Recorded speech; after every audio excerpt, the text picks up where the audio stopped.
นี่พามาดูป่าสักยกล้อครับยกคานจะกระดกไหมครับรถไฟแดงแล้วนะครับตัวนี้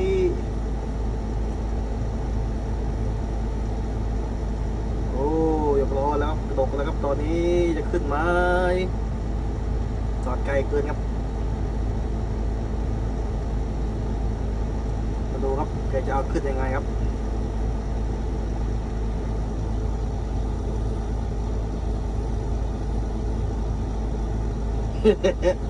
อีก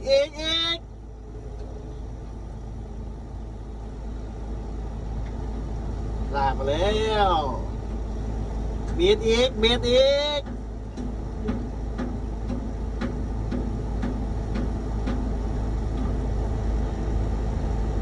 ฟแดงแล้วนะครับตอนนี้เปิดจัดแจ๋ว